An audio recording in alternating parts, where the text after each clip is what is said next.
as Donald Trump receives more and more indictments, up to 4 now, I believe, his poll numbers are only going up. What do you think? Is he going to be arrested, or is he going to win to become president in 2024? Might be both. Might be both at this rate. I mean, I think the last time I was on, we were talking about Trump, and I kind of thought then he was finished. Yeah. But I think we're all finished if he's back, because the man is clearly not suitable for public office, and these indictments, whilst they are unprecedented and I'm sure quite controversial in America, just highlight the staggering nature of his inability to be appropriate for public office, because you look at the detail behind some of these indictments, any one of them would sink a British politician, and regardless of which party you were in. And so the fact that it's actually boosting Donald Trump's chances, seemingly, by far, yeah, is a worry. But I think I always felt that he was going to be the candidate regardless, because there is now a real fundamental breakdown in American political life, where they're incredibly divided.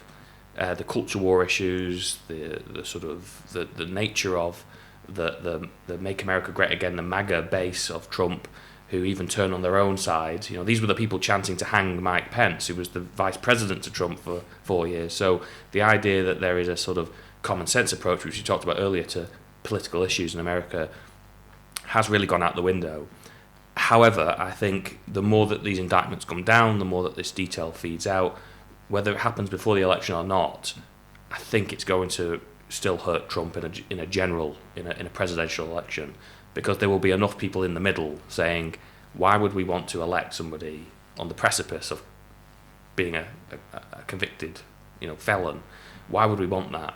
And I just think there are enough sensible people in that middle ground who will kind of open their eyes and think, we can't put a cross next to this man's name. I mean, you actually have to look at it. So the Republican there, I think it's 55 or 60% that actually want to vote for Donald Trump. On the Democrat side, most of them hate Trump. But the Independent, it's not as much against Trump as you'd think. I think it's around half-half.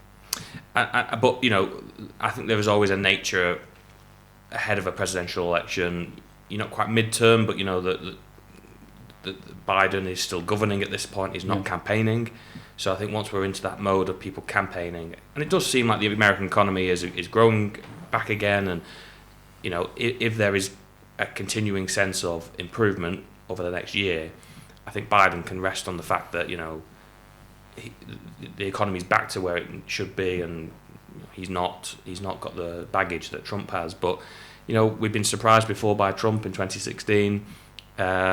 2020 was maybe slightly closer than I would have liked, so you can never tell, but I do think when push comes to shove, people aren't going to elect somebody with this much I say baggage, that's probably underplaying it, but like really serious major issues hanging over them. Yeah. Well, I think it's I think Trump loves it, because it just energizes his base. They feel that he and their views are constantly stitched up by the establishment, that they are the bad guys.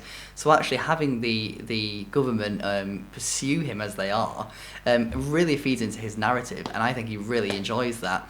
I mean, there's really, it doesn't matter if he gets arrested or even gets sent to prison, because he can still run for president and get elected. I think there's only one charge of insurrection that if he's found guilty of, that will bar him constitutionally from being president. But aside from that, none of the others will actually stop him. And if he gets elected, he can just pardon himself. It's absolutely unprecedented. But as we know with Trump, a lot of things generally are unprecedented. He's running away with it in Iowa, in New Hampshire, in Nevada, South Carolina.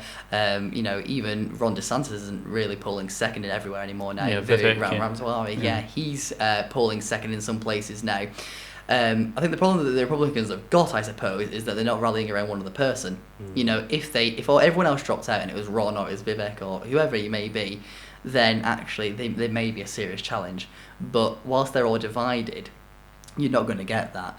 I think it does have a whiff of being a bit political to me, the way that it's taken so long for these cases to be brought forward, then just in time for an election.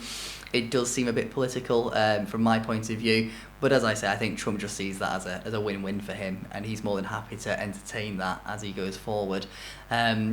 So I guess really he's open to it, open to that carrying on, and then just using that to energise his base. The problem with that is what he had in 2020, which was when actually a president would normally try and, they get into office and then they will try and broaden their coalition to seek that second term.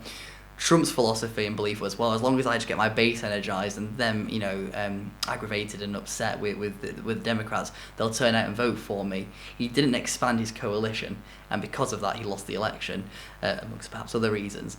And I think he's not really learned that lesson this time. He's not trying to broaden his appeal any more than to his MAGA base. And if he doesn't change tack, he's going to struggle to get those other people backing him, which he will need in some of those key swing states like Georgia to actually get back on top. Well, I actually think he's actually is broadening. I mean, have you seen all the videos he's been putting out every other day? Yes. Yeah. So a lot of those videos seems like it's going to more people. I would think is attracting to people more than just. It's one thing doing social media posts though about that sort of thing, but when he does his rallies or anything like that, or he's actually in the press talking to people, it's really those key fundamental lines that appeal to his MAGA base. So it needs to be a wider program than what he's just doing at the moment, and he needs to understand that. I guess really he. I guess he's happy with how things are and doesn't need to do anything differently. I mean, the problem I think you'll have in a general election, in a presidential election, is for every moment he's talking about himself as a victim. Yeah. He's not talking about the concerns of the American people. He's not talking about the future that they want to see. He's not talking about the things that matter to them. But he's the most interesting person there is. He is, and that's why he's been very successful. That he is this remarkable character with enormous charisma. Uses it, I think, in a terrible way, but can really entertain a crowd. He is fundamentally an entertainer. He's not a politician. But ultimately, when you're talking about the future of the country, if he's talking about how the election last time was stolen, if he's talking about how he was a victim of a political witch hunt, I mean, I don't think any of that is true, but for every time he talks about that, he's not talking about their wages, their household bills. He's not talking about gas prices. He's not talking about, the future of America. So if he can pivot to those issues, he is the sort of charismatic person who can really land some punches on Biden and the Democrats. But I just feel his ego is going to get in the way of him being able to really make a sort of genuinely articulate case. He does have that record, though, I suppose, because, when we see it from this side of the pond, we see all the crazy stuff, I suppose he says, no British politician would ever say or do. But actually, if you drill down and look into it, he had one of the biggest tax reforms, taking millions of people out of tax. He renegotiated NAFTA and got a better deal for America. He stood up to China. He oversaw record low black unemployment in America. And a lot of these things, they're not sexy to us when we see it from this side of the pond, but actually to day-to-day Americans, those have made a huge difference to their lives. And he could point back to that and say, well, this is what I did. Yes, I had a pandemic and that messed things up a little bit. I mean, I see a graphic Joe Biden sharing saying how many jobs he's created compared to how many jobs Donald Trump did, and Donald Trump's obviously lost loads, but because he had a global pandemic, it depends how you point to your record. He has got things there that he can point to. Whether he does or not, I don't know. But it's just something we don't really see from this side of the Atlantic. Whereas, actually, to many millions of Americans, they will have felt that. Do you think he can win? Oh, yeah. Yeah, there's definitely a scenario where he can win. If he runs on, that economy, but, I can run an economy, I can sort of, there's still very much an anti-Washington view in the country. If he can manage to capture that without carrying all of this other baggage, I think he would maybe even be favourite. But I just think this is such a massive challenge to overcome indictments and the January 6th riots and I think that's just too much for a lot of people. And it is interesting that in American politics, it's not about winning the most votes; it's winning the most states as well. And so, he has proven that is a route to victory as well. And you say there's not many states he'd have to flip. No. So you're talking probably actually sort of tens of thousands of people who'll have to change their mind compared to last time. So it's not a lot of people. So it's absolutely possible he can win. I just think if this continues the way it's going, it's just not going to happen.